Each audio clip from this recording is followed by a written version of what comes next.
제가 오늘 드리려고 하는 말씀의 내용은 한국 기독교 역사 이제 한 125년, 개신교 중심으로 한 125년이 되는데, 저는 이 125년의 역사를 한 3기 내지는 지금 4기로 나눕니다. 그래서 한 세대별로, 그래서 제 1세대가 이제 1880년부터 1910년까지 그 시기에 이제 활동했던 그 기간이 바로 1세대.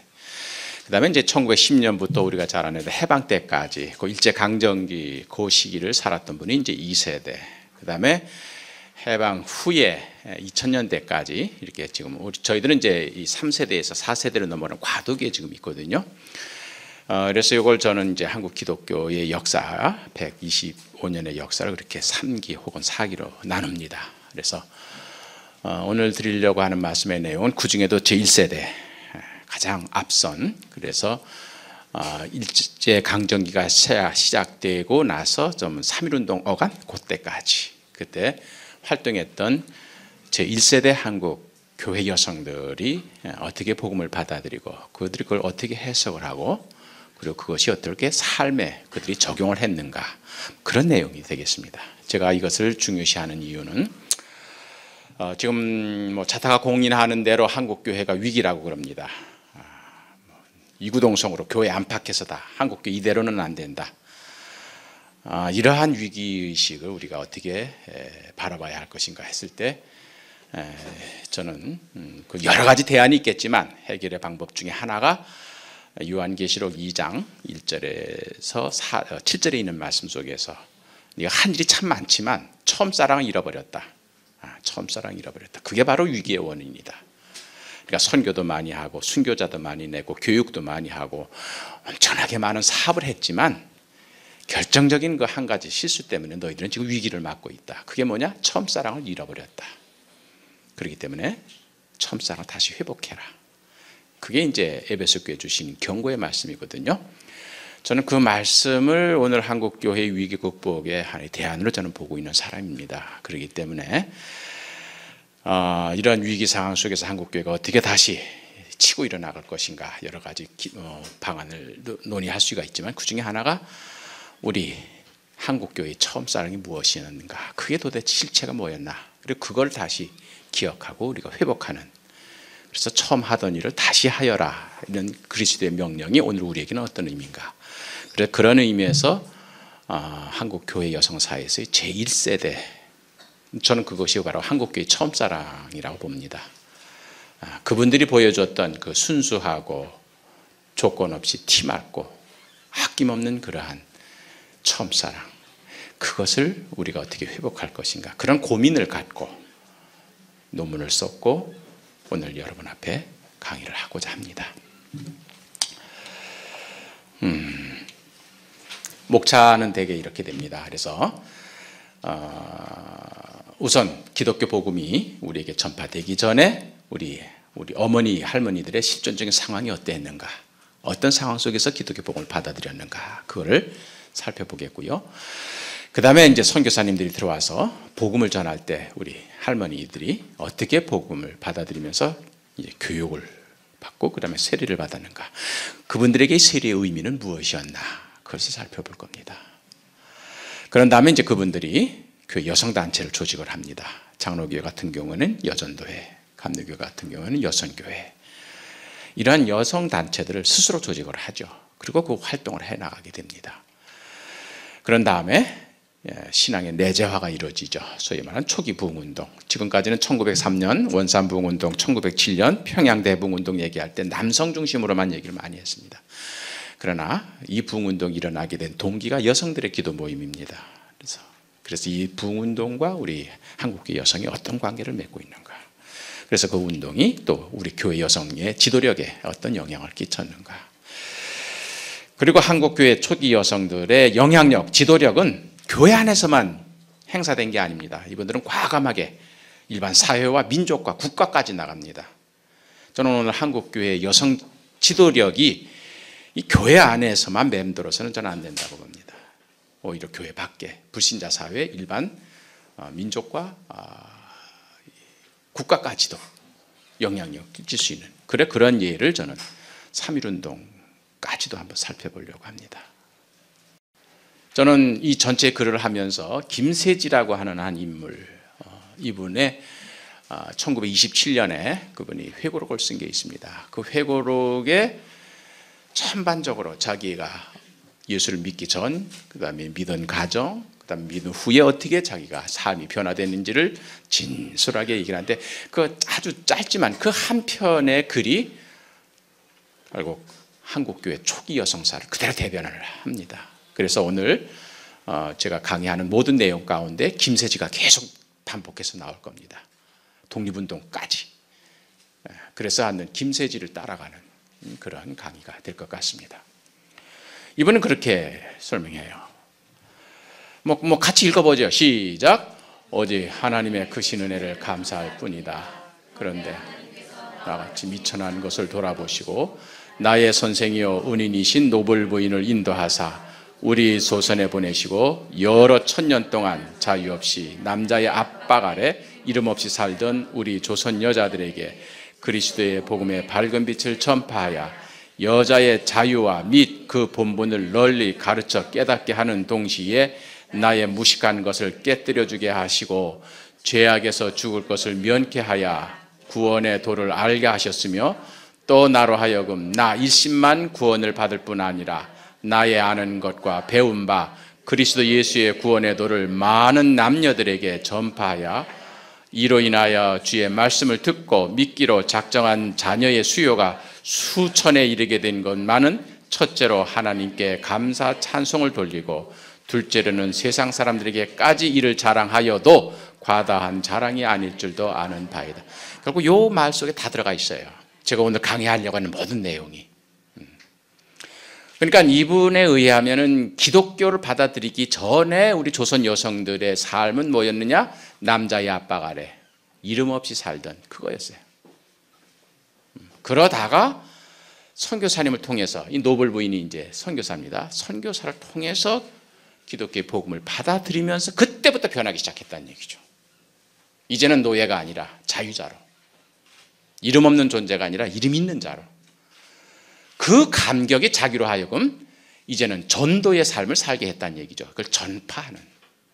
그래서 그분이 30년 동안 사역을 하는데 수천 명이라고 이렇게 표현을 합니다. 자기한테 전도받고 예수 믿게 된 사람들이.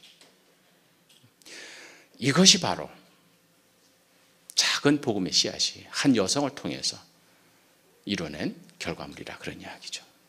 저는 이 짧은 내용이지만 이것을 검증해 나가는 걸로 제 강의를 대신하려고 합니다. 진짜 그랬는가? 이것이 김세지 선생의 개인적인 그런 고백인가? 아니면 그것이 보편적인 사실이었는가? 저는 이것은 김세지 한 개인의 고백으로 특수한 예로다 저는 보지를 않습니다. 이거는 김세지 선생이 포함됐던 제1세대, 아까 말씀드렸던 대로 이분들은 1850년에서 1870년대 태어나신 분들이에요. 그래서 나이 30, 40대 예수님을 믿은 분들이에요. 그리고 나서 1920년대까지 활동하셨던 분들입니다. 이분들이 퍼스트 제너레이션이에요. 한국 기독교에. 이분들이 공유한 체험입니다. 김세지 선생의 아까 그런 표현들이. 결국 그분들이 나타난 건 뭐냐? 복음 전례 이전에 조선 여성들의 실존 상황. 그건 노예, 남자의 압박 아래 이름 없는 존재, 이렇게 표현이 되는 거죠.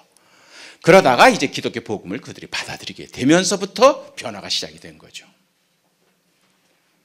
그러면서 이제 그들은 그 변화를 공유하고 그 변화를 확산시키려고 하는 목적에서 그게 전도가 되고 선교가 됩니다.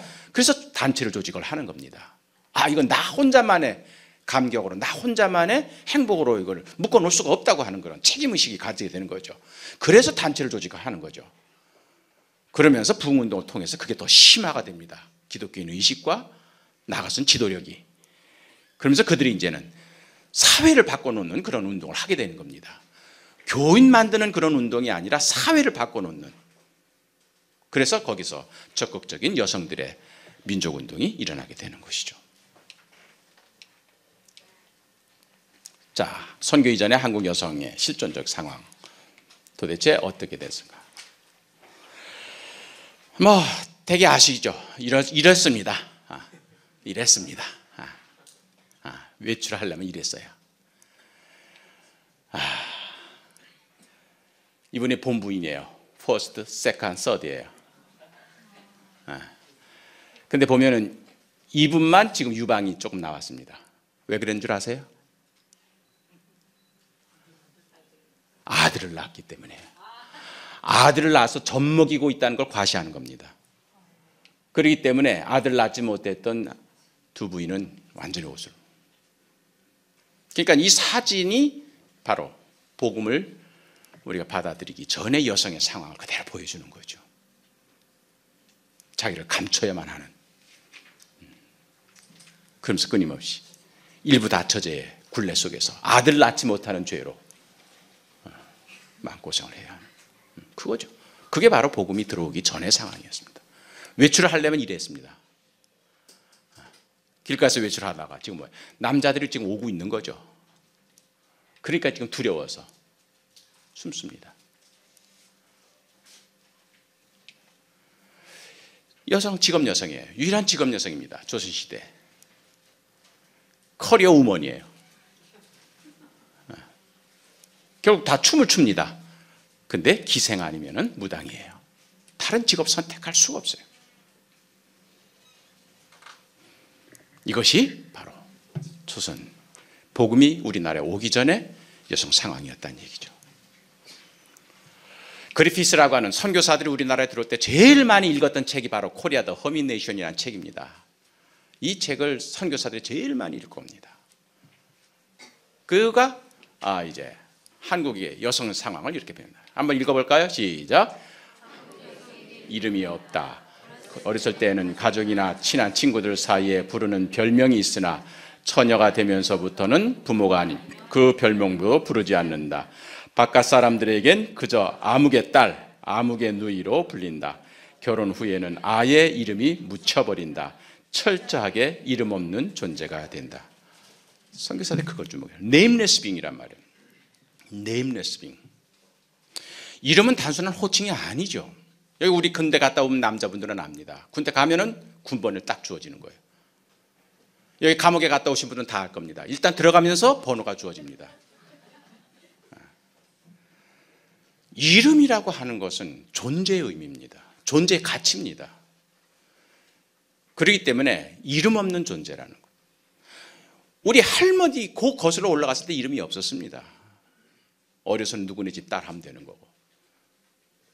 그래 결혼하면은 아무댁, 수원에서 시집 왔다 그러면은 수원댁, 광주에서 시집 왔다 그러면 그 다음에 아이를 낳으면 누구 엄마, 그리고 손자는 누구 할머니.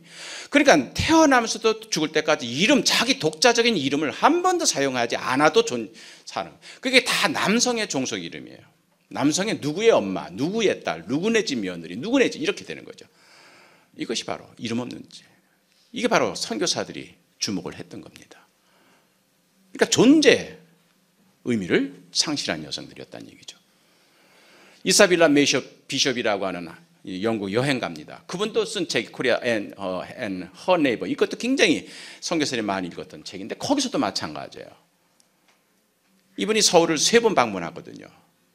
그때마다 이 여성, 자기가 여성이니까 빅토리아 문화의 아주 대변자입니다.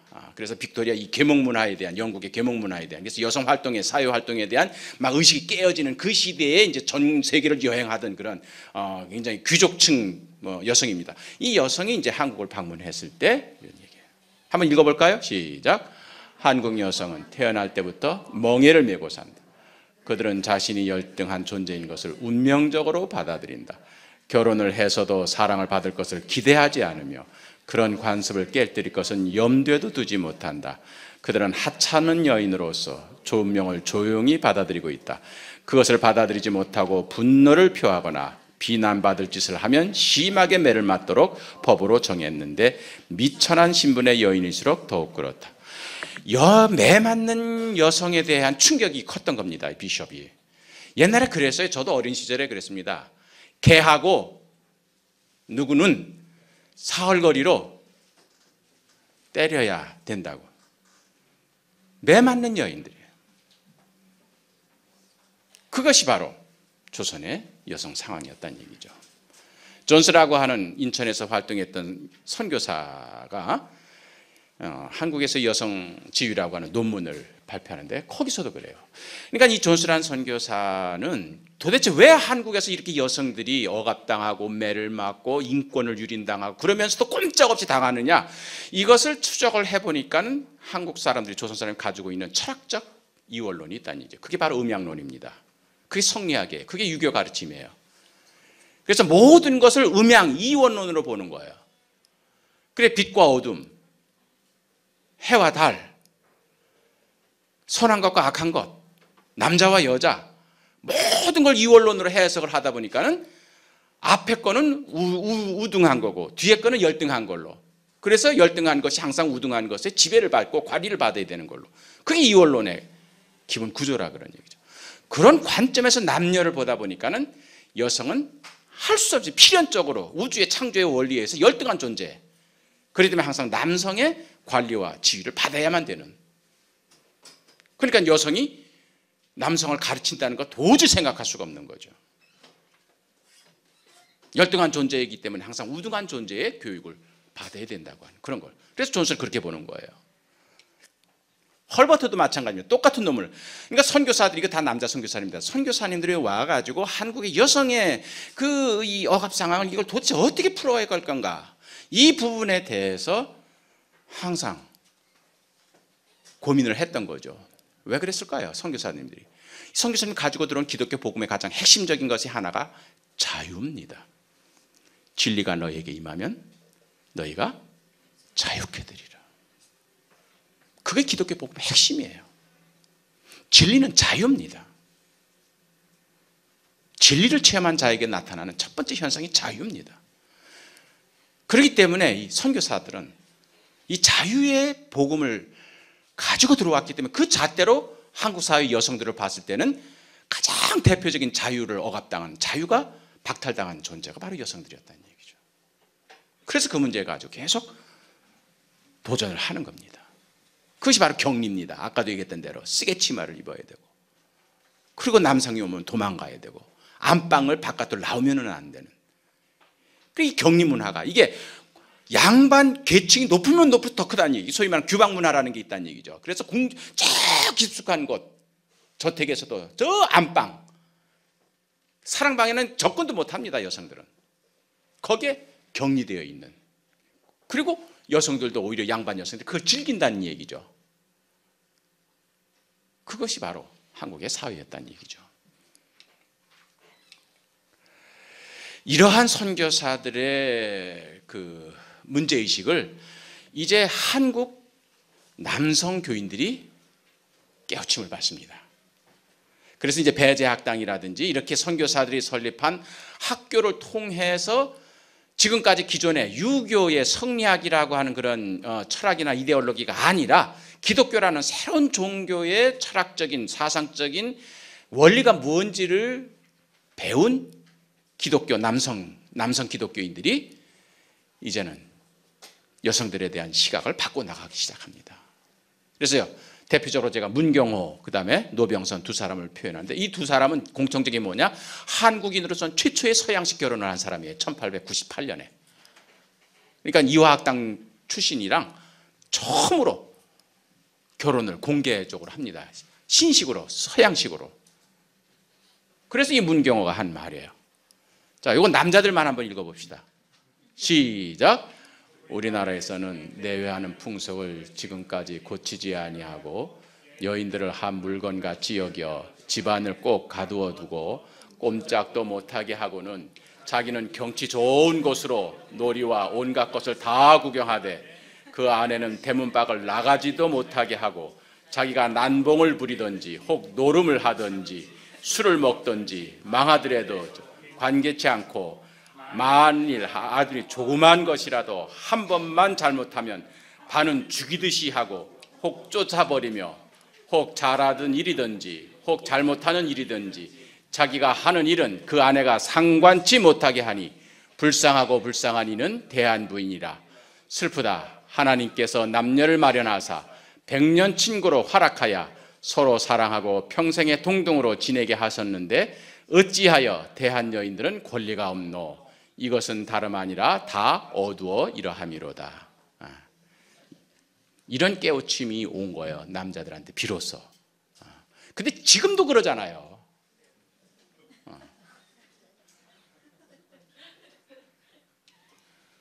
노병선 또 남자 또 읽읍시다. 시작. 현이 흥함과 나라의 부함이 백성이 강함이 전국 여인을 교육시키는 데 달렸거늘 슬프다. 동양의 인도와 천국과 대한을 보면 여인을 가르치기는 고사하고 무삼 물건같이 여겨 집안에 가두고 자식이나 낳게 하며 음식이나 만들게 하며 잘잘못 간에 구박이나 하며 심하면 두드려주며 여편 내가 무엇 안다 주저넘게 한다 하며 평생의 낯빛을 변변히 못 보게 하니 죄인도 그런 죄인이 어디 있으리요. 반성할 교회 남성들 많습니다. 그러니까 이렇게 이제 남성 교인들에 대한 깨우침이 오니까 이런 남성 교인들이 자기 부인을 데리고 교회에 오는 거예요. 그게 이제 여성 교육의 시작이 되는 겁니다. 그러니까 여성들이 선교사 처음부터 접촉 못했어요. 왜냐하면 이 내외법 때문에, 두렵기 때문에. 이렇게 먼저 여성이 이런 대우를 받으면 안 되겠다는 그 계몽된 남성 교인들이 자기 아내, 자기 딸들을 예배당으로 데리고 오는 거죠. 그래서 거기서 이제 교육이 시작이 되는 겁니다. 그런데 교육은 뭐냐? 초창기부터 한글을 가르칩니다. 그래서 교회에 나오면 제일 먼저 배우는 게 한글이에요. 특히 개신교 선교사들은 제일 중요시하는 것이 성경이기 때문에 성경을 읽히기 위해서는 필수적으로 한글을 가르쳐야만 했습니다. 선교사님들이 우리나라에 들어왔을 때 우리 한국 사회에 두 가지 언어 문화가 있는 걸 알아요. 그래서 양반 지식인 계층은 한문만 숭상하고 한문만 사용합니다. 그러나 이 중인, 이 하류 계층 여성들은 한문 문화권이 아니라 한글 문화권인 걸 아는 거예요. 그래서 엄격하게 언어에 따라서 두 개의 문화권이 나눠지는 것을 선교사들이 압니다. 이때 이제 선교사님들이 그럼 어느 문화권을 주 타겟으로 선교할 건가 고민을 하는 거예요. 그랬을 때 과감하게 한글 문화권을 선택합니다. 이것이 바로 복음의 속성이기 때문에 지배하는 자보다는 지배당하는 자, 누르는 자보다는 눌림을 당하는 자, 부유한 자보다는 가난한 자, 기득권층보다는 소외계층에게 복음을 전하는 것이 복음의 속성이기 때문에 그래서 한글을 채택하죠. 그래서 모든 문서를 성경을 비롯해서 한글로 출판합니다. 그래서 여성들이 처음 교회에 오면 먼저 한글을 가르칩니다. 그러면서 이제 선교사들이 한글을 연구하죠. 한국에서 선교하는 게 너무 뛰어나는 거예요. 이게 한 달 만이면 여인들이 다 배울 수 있는 거예요. 이렇게 과학적이고 이렇게 유용한데 세종대왕이 창제한 다음에 400년 동안을 이 수구파, 보수파, 한문숭상하는 사대주의, 지식인, 유교 지식인들에 의해서 사장되어 있었던 거죠. 그래서 선교사님들이 이구동성을 얘기합니다. 기독교가 안 들어왔으면 한글은 더 깊은 잠에 들었을 거다. 그 한글의 우수함, 그것을 깨우친 것이 바로 기독교라는 얘기죠. 이건 이광수 선생이 그렇게 표현을 합니다. 그래서 그 혜택을 제일 많이 본 게 여성들이에요. 한문은 진짜 배우기가 어려워요. 그건 중국인들도 한문 다 몰라요. 그런데 한글은 누구나가 한 달만 배우면 다 안다는 얘기죠. 김세지가 그렇게 얘기를 합니다. 이제 여성들만 시작. 언문도 모르는 무식장이었다. 그러나 하나님의 도우심으로 내게 글을 가르쳐 주어 성경의 진리를 깨닫게 하시고 또 나로 하여금 죄에서 구원함을 받아 영생의 길을 찾게 한 나로서는 영원히 잊을 수 없는 좋은 선생이요 사랑하는 친구 한 분을 만나게 되었다. 그는 1892년에 조선에 선교사로 나와서 얼마 동안 서울에 유하다가 1896년에 우리 평양으로 날아와 일하시던 노블 목사 부인이다. 부인은 평양에 날아오시던 해부터 즉시 5일회를 조직하여 우리 평양 여자들에게 언문 모르는 이는 언문과 세례문답, 미미교문답, 묘충문답, 신약대지 1, 2, 3권과 및 사복음 중에서 몇 가지를 뽑아 계급적으로 가르쳐 주었다. 그리고 1897년 11월부터는 대사경회를 시작하여 해마다 봄과 가을을 열고 많은 여자들에게 성경에 대한 지식을 보급하는 동시에 특히 여자 교역자를 많이 양성하였으니 이 여자 사경회는 우리 조선 감리교 안에서 맨 처음으로 조직이 된 것이다. 그러니까 이제 한글을 깨치고 그 다음에 성경을 가르치니까 자연스럽게 사경회가 시작이 된 거예요. 그러니까 1907년 부흥운동이 일어나니까 사경회가 일어난 게 아닙니다. 부흥운동보다 훨씬 먼저 사경회가 먼저 있었던 거죠. 사경회 결과로 부흥회가 일어난 거예요. 이건 바로 그 평양 사경회를 했던 여자 선교사 노블 부인이 쓴 거예요. 여자 선교회를 자기가 평양에서 시작을 했는데 한 주일 동안 매전 오후 수업을 빠지지 않고 우수한 사람들만 영어에 왔어요. 그렇게 했는데 응접실에 수업을 받았는데 25명이 참석을 했는데 수마일 떨어진 그냥 백리길을 걸어서 오는 거죠. 성경을 더 배워서 사람들에게 좀 더 정확하게 가르쳐주고 싶다는 마음 하나로 달려왔다. 그러니까 500년 동안 이에 눌려 있었던 여성들이 이제 비로소 자기의 잠재 능력을 발견하는 거죠. 그래서 사경회가 시작해요. 이거는 김제에서 한 얘기입니다. 사경회. 그래서 처음에는 이제 이자익 장로, 이번에 장로교 총회장 3번 하신 분인데 나중에 이분이 상품을 걸면서도 업문 공부를 실력하는데 안 나타나는 거예요. 그랬는데 최 부인과 테이트 부인과 바커 부인, 이게 선교사입니다. 선교사 부인들이 와서 가르치니까는 여자들이 막 오는 거예요. 그래서 국문을 가르치는 거예요. 그래가지고 3, 4일 만에 한글을 깨쳐가지고 성경을 읽기 시작하는 거예요. 얼마나 한글이 쉬운지. 그래서 이 사람들이 거기서 시작한 지 한 주일 만에 성경을 줄줄줄 읽는 사람이 4, 5명이 생기고 정타 성경을 마음대로 보고 은혜를 더욱 받으리만. 그래서 이제 여성들이 막 깨치기 시작을 하는 거죠. 자, 그래서 이제 용기를 얻은 여성들이 세례를 받기 시작을 합니다. 세례가 초기 세례에 2가지 현상이 있습니다. 하나는 뭐냐? 이거는 휘장 세례입니다. 여성분들 같이 한번 읽어볼까요? 시작. 시크란턴 목사는 나에게 세례를 받으라고 하였다. 나는 세례가 어떻게 하는 것인지도 모르거니와 우리나라 풍속에는 여자는 모르는 남자와 대면치 못하는 법이 있으니 어찌하여야 하리니까 하고 물으니 그가 대답하기를 그러면 방 한가운데 휘장을 치고 머리 하나를 내놓을 만한 구멍을 낸 후에 그리로 머리만 내밀 것 같으면 물을 머리 위에 얹어 세례를 베풀다고 하였다. 나는 그의 가르쳐주는 대로 하여 나의 적은 딸과 함께 처음으로 세례를 받게 되었다. 이게 그 유명한 휘장 세례입니다. 그러니까 내외법. 더군다나 한국 목사한테 받는 게 아니에요. 서양 남자 목사한테 세례를 받으니까 이게 얼마나 두렵겠습니까? 그래서 방 한가운데 휘장을 치고 머리 하나 나올 만한 구멍을 내고 그리고 물에 뒤집은 거죠. 그래서 거기서 한 거예요. 저는 이게 굉장히 중요한 의미가 있다고 봅니다. 비록 구멍은 작지만 이 구멍의 의미는 굉장히 큰 거예요. 예수님이 십자가에 달려 돌아가시는 그 순간에 성전 휘장이 찢어졌다 그랬습니다. 왜 찢어졌을까요? 왜 예수님의 십자가가 성전이 찢어지는 사건과 연결됐을까요? 그때 예루살렘 성전에는 휘장이 겹겹이 있었습니다. 지성소와 성소를 갈라놓고 성소와 성전 뜰을 갈라놓고 성전 뜰과 이방인의 뜰을 갈라놓고 이방인의 뜰과 여성들의 뜰을 갈라놓는, 그렇게 해서 뜰과 뜰, 장소와 장소를 가로막는 휘장이 겹겹이 있었던 것이 예루살렘 성전이에요. 그렇기 때문에 여성이기 때문에 못 들어가는 구역이 있고 이방인이기 때문에 못 들어가는 구역이 있고 성직자가 아니기 때문에 못 들어가는 구역이 있었던 거예요. 그런데 예수님의 십자가가 그걸 다 깨트려 버렸다는 거예요. 이게 해방입니다. 그렇기 때문에 저는 이 휘장 세례에 구멍 하나 난 자그마한 거지만 이것이 바로 십자가로 인하여 그 휘장이 찢어진 것과 같은, 그 여성들의 자유가 이제 시작이 되는 거예요. 바로 이 주인공입니다. 전삼덕 이분이에요. 이분이 휘장 세례를 받았던 분입니다. 두 번째는 뭐냐면 세례를 받으면서 이름을 지어받게 됩니다. 자, 여성들만 또 읽습니다. 시작. 나는 집안일이 바쁜 중에도 그의 가르쳐주는 대로 틈틈이 쓰기와 읽는 것을 연습하여 성경 공부에 열심한 결과 부인이 평양 내려오시던 해 10월에 드디어 노블 목사에게 세례를 받고 세디란 이름을 얻었다. 나의 이름은 그의 부인이 지어준 것인데 오랫동안 이름이 없이 살던 나는 주의 은혜를 힘입어 세례받던 날로부터 여자된 권리 중에 한 가지를 찾게 되었다. 이로 보면 조선 여자의 해방은 우리 그리스도교부터 시작되었다고 할 말. 이게 1927년 기록이에요.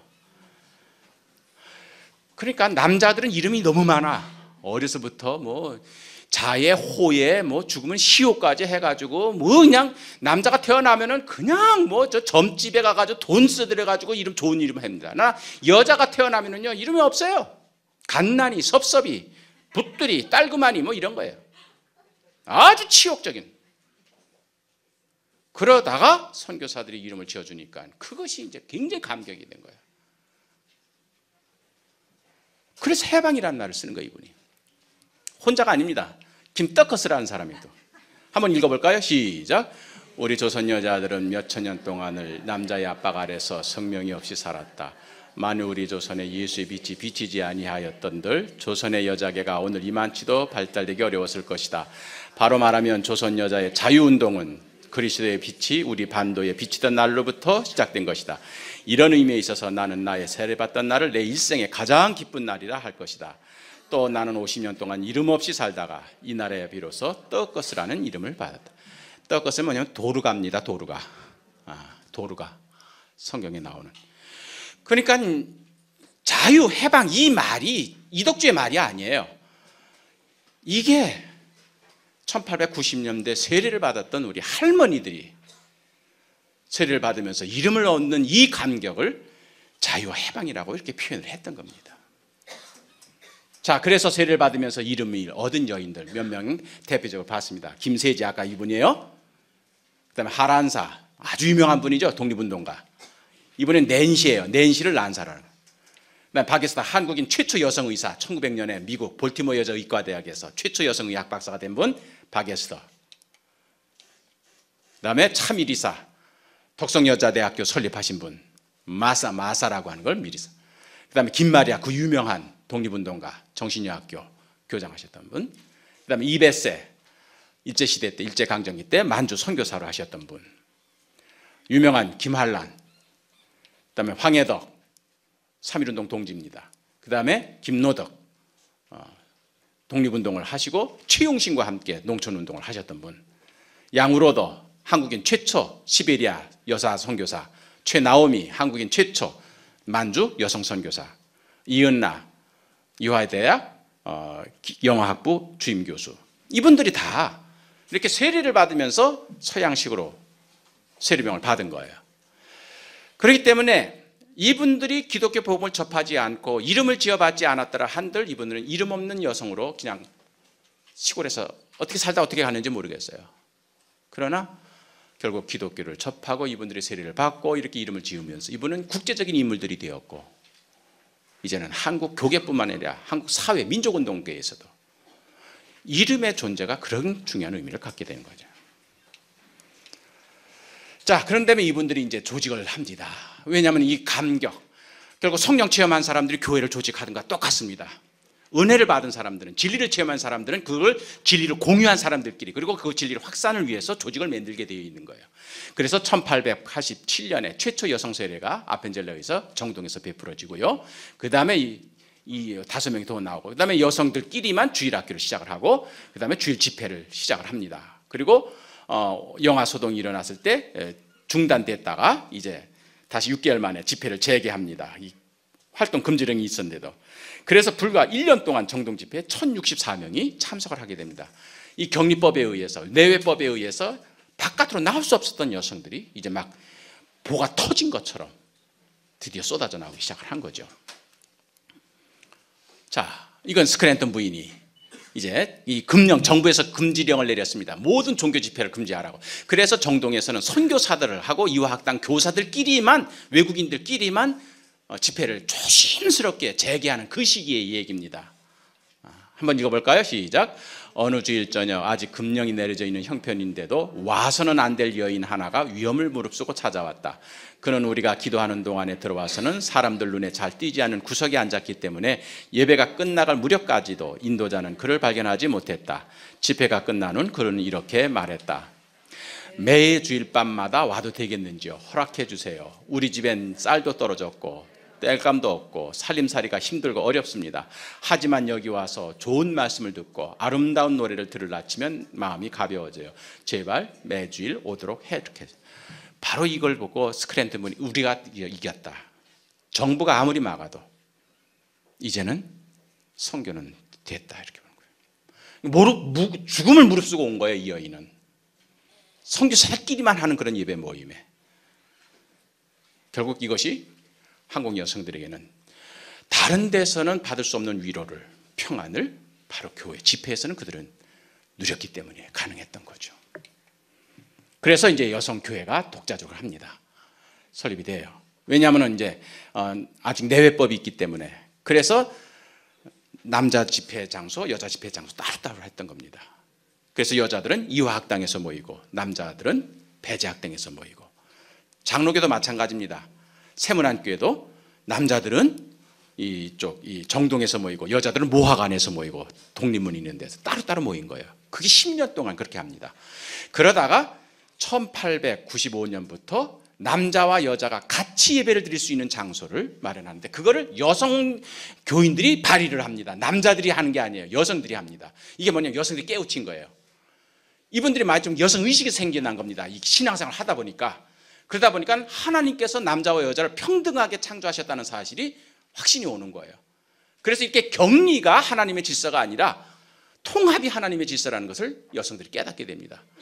그래서 유학당에서 모이던 여성 교인들이 자기 머리를 잘라가지고 돈이 없으니까 그거를 건축 헌금으로 내는 겁니다. 이걸 감동받아요, 선교사들이. 그래서 이 운동이 결국 오늘 지금 문화재 예배당으로 있는 정동 제1교회 그 예배당으로 이제 1897년에 지어지게 되는 겁니다. 그러니까 여성들이 주도해서 이니셔티브를 지은 겁니다. 이 예배당은 처음 발의하는 과정에서 바로 스크랜턴 부인입니다. 그리고 그때 당시 유학당 학생들이에요. 아주 꼬맹이에서부터 아주 뭐 성년에 이르기까지 다양한 이게 이제 이분들이 여성 집회를 하는 거죠. 그래서 이 유학당을 설립을 한 거고 그 다음에 이게 바로 1897년에 지은 예배당입니다. 그래서 같은 건물이지만 역시 남녀법이기 때문에 이렇게 휘장을 가운데 치고 남자와 여자를 갈라놓죠. 이것이 휘장이 철거가 된 게 1913년입니다. 그래서 이제 현순 목사님 때 이제 휘장이 철거가 되죠. 이 휘장은 쳤지만 그래도 남녀 공용의 예배당을 지은 것은 선교사 언스버거라고 하는 이화학당 선교사가 굉장히 중요하게 의미합니다. 그러면서 동양에 비로소 여성들이 노비같이 대접을 했는데 이제 비로소 남자들과 함께 예배를 드리니 어찌 하나님의 은혜가 아니리요 이렇게 표현되는 거죠. 이것이 바로 해방의 의미였다 그런 얘기입니다. 그래서 이제 그 여성들이 그렇게 같이 예배를 드릴 뿐만 아니라 여성 단체를 만듭니다. 그래서 조이스회, 보호여회 이런 단체들을 조직을 합니다. 그래서 이건 1891년 아까 얘기했던 대로 통합 예배당이 설립한데 그걸 기념하는 남녀 청년 토론회가 열렸습니다. 근데 이제 연사들은 남자예요. 다 남자들이. 그때 여자들은 조이스회라 그러고 남자들은 월은회라 그래가지고 다른 남녀 청년회를 만들어가지고 그래서 12월 29일 날 토론회인데 토론회 주제가 뭐냐면 여성들에게 교육을 시키는 것이 가나 이거예요. 여성에게 교육을 시키니 가나뇨. 그래서 여기서 찬성 2명, 반대 2명 다 남성들입니다. 그래서 찬성은 서재필 박사, 그 다음에 김현근 이렇게 해서 기독교인, 남자 기독교인들이 반대파는 윤치호 박사는 미국 갔다 왔는데도 좀 보수적이었어요. 윤치호 씨, 그 다음에 조한교. 그래서 이분들은 좀 반대, 유학. 그래서 윤치호 씨 같은 분이 그런 걸 하는 거예요. 아직 여성을 가르친다는 건 맹랑한 말이다. 그러니까 여성들은 아직 가사에 거기 더 해야지. 또 심지어는 어떤 말이냐면은 성경을 봐라. 인류의 타락이 왜 비롯됐냐. 하와가 선악과를 따먹었기 때문에 범죄가 그게 된 거라. 그러니까 이 선악과란 건 뭐냐. 선악을 분간하는 지식의 열매라는 얘기죠. 그러니까 여자가 지식을 얻게 되면 이렇게 인류를 타락하게 된다. 이런 식으로 막 해내는 거예요. 그러니까 제일 아래면이 뭐냐면은요. 부인들이 이 사람들은 연사 아니에요. 대표 저 휘장 뒤에서 지금 남자들끼리 토론하는 거를 듣고 있었던 부인들이 참다 못해가지고 뛰쳐나온 거예요. 그러면서 하는 말이 성경에서 하와만 보지 말아라. 마리아도 있다. 마리아가 아니었으면 어떻게 예수님이 오시겠느냐. 그러니까 인류의 타락을 가져온 것도 여성이지만 인류의 구원을 가져온 게 여성이다. 그렇기 때문에 하와만 보지 말고 마리아도 봐라. 이걸 얘기한 거예요. 그래서 일장 토론을 했다. 이걸 전 중요시하는 거예요. 조선 500년 역사에서 여성들이 남성 앞에서 자기 의견을 발견해 공개적으로 토론한 게 이게 처음이에요. 그 전까지는 잠잠하라. 고린도 그것만 가지고 잠잠하라 맨날 그랬던 거예요. 그러나 진리를 깨달은 사람은 잠잠할 수가 없습니다. 자, 그래서 이제 보호여회까지 만들어집니다. 그건 여러분이 자료를 좀 보시면 알겠습니다. 그래서 이분들이 이제 보호여회 십자가를 볼 때 이분들이 청년들이, 남녀 청년들이 모여서 하는데 1901년이에요. 이때 보면 십자기와 국기를 양쪽 어깨에 다 메고 옵니다. 야, 이 장면을 한번 연상해 보세요. 여자 청년 회원들이 쫙 입장하는데 양쪽 어깨에 다 이 X자 형태로서 태극기하고 십자기를 걸고 들어오는 거예요. 여기서 바로 기독교의 복음과 민족의식 그게 다 나오는 거예요. 나라 사랑 그리고 기독교의 복음 이것이 별개가 아니에요. 이분들은 다 같이 본 거죠. 자, 그래서 1903년 이제는 여성들이 막 말을 하기 시작을 합니다. 그러다 보니까 이제 글짓기도 합니다. 그래서 평양에서 지금까지는 글짓기 하게 되면 남성들의 전유물이거든. 남자들만 하는. 근데 이제는 여성들이 글을 합니다. 뭐 자료집에 있으니까 보시길 바랍니다. 여기 이제 이 전시삼덕, 이 전삼덕입니다. 아까 휘장세례 김씨또라인데 이 김씨또라는 누구냐면 전삼덕의 딸이에요. 딸과 같이 세례 받았다 그랬잖아 아까. 그래가지고 모녀가 이 시를 쓴 겁니다. 그래 이제 부흥운동이 나타납니다. 자, 부흥운동의 가장 보면은 원산 부흥운동의 하디가 1903년에 사는데 사실 그것이 여선교사 기도 모임이었어요. 거기서 여선교사들끼리 모여서 기도하다가 하디 목사님의 회심이 이루어지고 그게 부흥운동이 된 거죠. 그래서 그때부터 시작해가지고 이제 1907년 평양 대부흥운동이 일어날 때까지. 그러면 1907년에도 지금까지 남성 부흥운동만 했지만 사실 숭의여학교, 숭덕여학교, 전도부인 사경에 계속 부흥회가 일어난 거예요. 그러니까 지난번에 어게인 할 때 이 부분은 싹 뺐습니다. 그리고 남자들만 했어요. 기선주 해가지고. 사실 부흥운동의 시발은 여성들의 기도 모임에서 시작됐고 이 부흥회를 통해서 여성들의 굉장히 자각이 일어납니다. 이게 이제 하운셀이라는 여자 선교사들의 보고예요. 얼마나 자기네들이 여자 선교사들의 은혜를 받은 겁니다. 그런 다음에 소알론이라고 하는 장로교 선교사들 때 부인들도 마찬가지예요. 다 부인들이 참석한 부인들이 자백을 했다. 그런 말. 그 다음에 여기 이것도 힐만이라고 하는 밀러라고 하는 인천에서 활동했던 여자 선교사인데 성령께서 역사하셔서 여성들이 이 전도 부인들이 그냥 막 통해자복을 하면서 이렇게 되는 거예요. 그래서 저는 부흥운동을 통해서 어떤 게 있냐 기독교 본질을 체험합니다. 회개에서 중생과 성화라고 하는. 그러면서 윤리적인 갱신과 화해와 일치가 됩니다. 그리고 그걸 통해서 교회 여성들의 지도력이 향상이 됩니다. 그리고 자발적인 선교와 교육 의지가 나타나게 되는 거예요. 이게 은혜 받은 사람들한테 나타나는 자연적인 현상입니다. 이게 은혜 받으면 이렇게 될 수밖에 없어요. 그냥 성령 체험하면 은혜 진리를 체험하면은 자발적으로 화해하게 됩니다. 하나가 돼요. 그런 다음에 리더십이 형성이 되는 거예요. 그리고 그걸 나가서 전하게 되는 겁니다.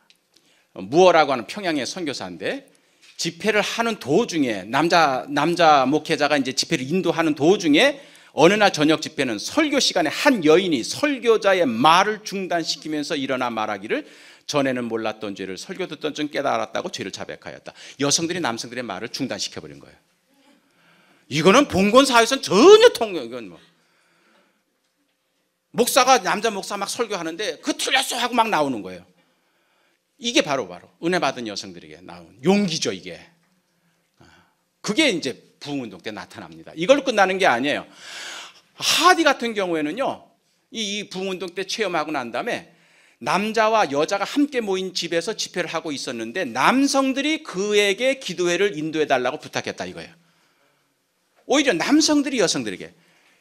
그래서 이 봉건 사회에서 여성이 남성들로부터 이렇게 집회를 인도해 달라고 부탁을 받아. 이게 얼마나 놀라운 지도력의 향상이냐는 얘기죠. 이 사람들이 다 배워서 그런 게 아닙니다. 부흥운동 때 은혜 체험한 결과가 그렇게 바꿔놨다 그런 이야기예요. 그래서 이들이 이제 선교회를 조직을 하고 여학교를 조직하는 그런 운동이 나타났다. 이게 이제 평양 남산연교회 여성교회 모임입니다. 그러니까 남자 선교사들, 남자 목사들이 앉았던 그 장단에 당당하게 여성교회 지도자들이 나서서 여성들끼리만, 여기 남자들은 애기예요. 애기만 남자예요. 여기 남자들 하나도 없습니다. 완전히 여성들이 주도하는 그런 모임이 가능하게 됐다는 얘기죠. 이제 민족염등입니다.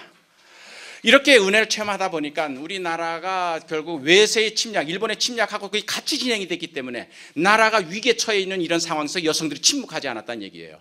그건 남자들이 할 일, 그건 독립운동하는 사람, 정치할 일이 우리가 뭔 상관이 있어, 이러지를 않았다는 이야기예요. 여성들이 은혜를 받고 의식을 깨친 다음엔 나만 구원받고 나만 천당 가면 된다 그런 의식이 아니라 이 위기에 처한 나라를 어떻게 살릴 것인가 하는 그러한 고민을 그들은 하기 시작을 하는 거예요. 그래서 이화학당에서 하는 얘기입니다. 한번 읽어볼까요? 시작. 내가 돌아와서 첫날 수업에 들어갔는데 업문 선생이 나를 찾아와 오후 3시에 있을 내 수업에 기도회를 가질 예정이니 몇 분 정도 시간을 내달라고 하였다. 며칠 후 학생들에게 매일 기도를 하는데 무엇을 위해 기도하냐고 물었더니 나라를 위해 기도합니다 하고, 그들은 매일 정한 시간에 수업을 중단하고 잠깐 동안 나라를 위해 간절하게 기도하는 것. 구국기도회를 시작한 거예요. 여학생들이, 여성들이. 남성들이 시켜서가 아니라 여성들이 자발적으로. 예수 믿고 천당 간다고 하는 그런 소극적인 신앙은 우리 할머니들은 애시당초 갖지 않았어요. 우리 자식들 어떻게 잘 될까? 남편이 어떻게 출세할까? 이런 것이 신앙의 목표가 아니었다는 거죠. 자유와 해방의 이 복음, 이걸 가지고 이 억눌리고 침략받는 이 나라와 민족을 위해서 그들은 적극적으로 그 신앙을 표현한 겁니다. 그랬더니 그 학생들이 지방에 내려가가지고 그 기도를, 구국기도를 계속 한 거예요. 그랬더니 지방에 믿지 않는 동네 사람들이 너 도대체 매일 골방에 들어서 뭘 하느냐, 나라를 위해서 기도합니다. 그랬더니 그때가 국가적인 위기잖아요. 그랬더니 야, 기독교가 그런 종교냐? 나라 팔아먹는 종교인 줄 알았는데. 그래서 그 지방에 기독교에 대한 인식이 확 바뀌었다, 그런 얘기예요. 믿지 않은 사람들은요, 교리를 뭐냐, 성경을 어떻게 하냐, 그걸 묻지 않습니다. 그 사람들이 나라와 민족과 사회를 위해서 어떻게 살아갔냐, 그걸 중요시합니다. 사회가 어떻게 되든 말든, 나라와 민족이 어떻게 되든 말든, 나만 잘 믿어서 천당 가면 되지, 이런 이기적인 신앙 가지고는요, 사회에 감동을 줄 수가 없어요.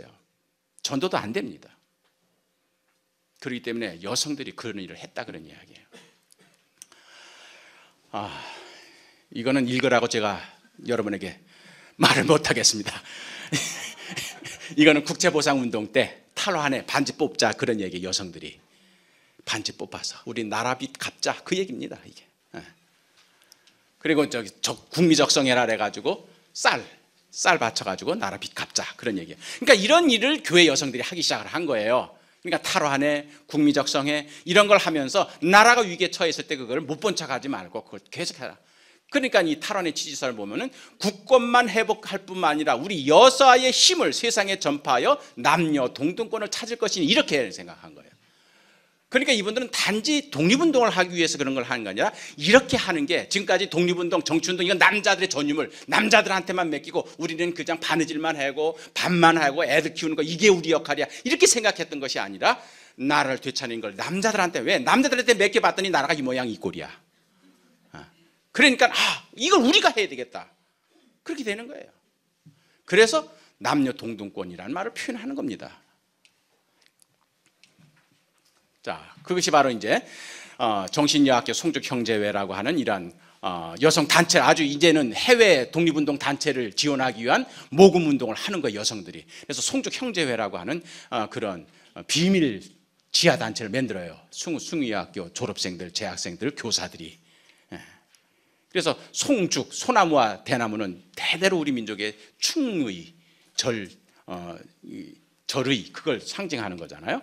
이런 조직이 있었기 때문에 3.1운동 때 여성운동들이 쫙 퍼질 수 있는 거예요, 만세운동이. 그리고 이화학당에는 이문회라고 하는 조직이 있었습니다. 그래서 여기에서 학생들이 자발적으로 모여가지고 토론을 하는 겁니다. 이 토론의 주제는 어떤 주제냐? 굉장히 시사적인 거, 사회적인 거, 복음적이고 이런 것만이 아니라 시국의 문제 가지고도 여학생들 막 토론을 하는 거예요. 바로 이 이문회를 지도했던 분이 하란사 선생이에요. 그 지도를 받았던 사람이 유관순이에요. 그러니까 유관순이 그냥 유관순이 아닙니다. 그러니까 이렇게 기독교 학교에 들어가서 이러한 의식화 교육을 받은 거죠.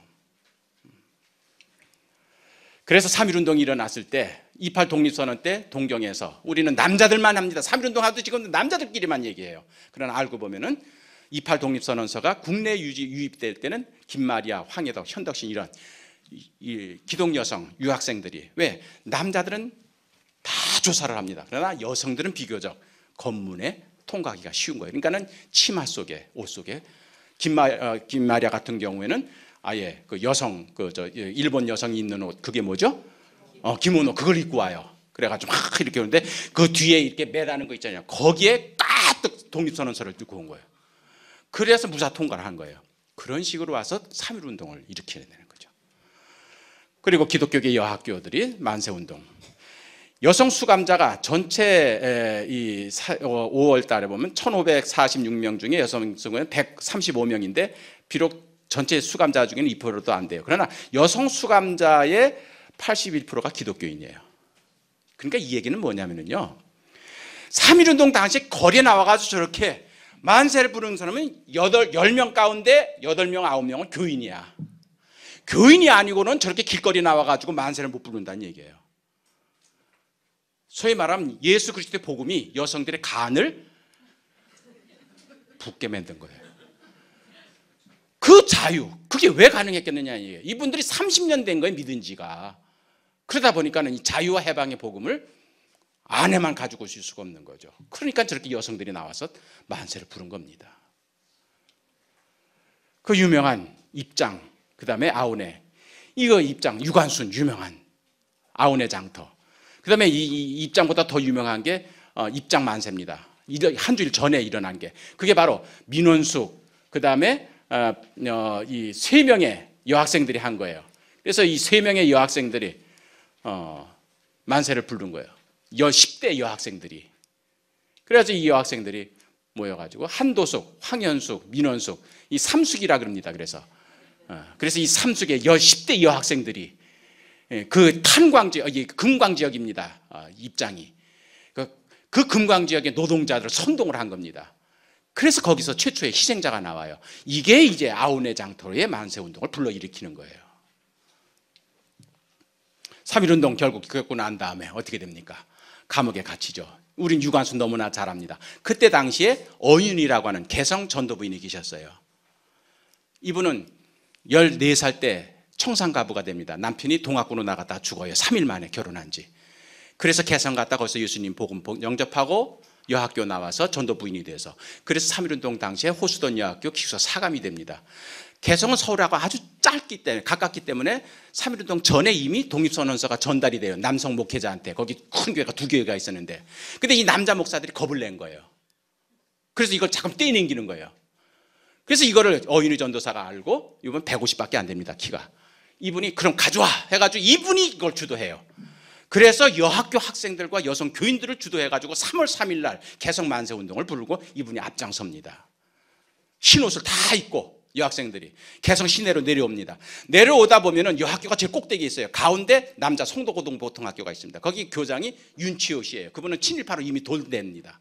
그래서 거기는 교문을 딱 걸어 잠그고 남학생들은 미동도 안 해요. 이때 여학생들이 만세를 부르면서 내려오는 겁니다. 언덕 아래로. 만세를 부르면서 내려오는데 제일 앞줄에 섰던 여학생들은 오른손으로 다 가위를 들고 철거덕철거덕 했대요. 남학교를 보면서 가위를 철거덕철거덕. 그 의미가 뭔지는 아시겠죠? 그래서 송도고등보통학교 학생들이 흥분해가지고 유리창을 떼기로 내려온 거예요. 얼마나 악질이었겠어요. 그래서 혹독하게 고문을 당합니다. 그리고 서울대문 형무소에 수감됐을 때 같은 단방이에요. 170입니다. 유관순은 키가. 얼마나 먹성이 좋은지. 그래서 늘 이 형무소 밥이 모자라요. 그럼 그걸 나눠주는 게 어윤이야. 그리고 난 다음에 수감된 우리 남성 독립운동가들 지원하기 위해서 평양과 서울에 애국부인회가 조직이 됩니다. 이게 다 교회 여성 조직들이 만든 거예요. 100% 교회 여성들입니다.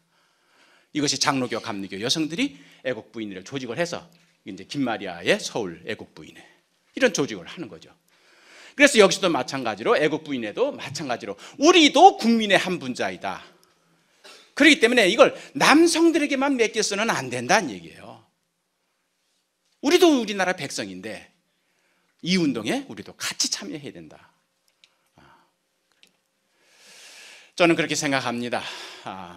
결국 기독교와 한국 교회 초기 여성을 얘기할 때, 이건 이제 이광수 씨가 1923년도에 예수교가 조선해 준 은혜라고 하는 그 말에서 이제 나온 거예요. 여자가 평등하다고 하는 인식은 기독교가 아니면 안 됐다, 이렇게 봐요. 기독교가 들어오면서 비로소 여성들에게 평등이라고 하는 개념을 갖게 했다. 그렇기 때문에 남자와 같은 동등한 권한을 행사할 수 있도록, 그것이 바로 예수교회의 제일 큰 공헌이다. 그게 바로 이광수 선생이 한 말이에요. 그렇기 때문에 바로 여자에게 자유를 준 것이 바로 예수교회였다, 이렇게 보는 거죠. 자, 이제 몇 가지 사진만 좀 보여드리겠습니다. 이런 겁니다. 초창기에.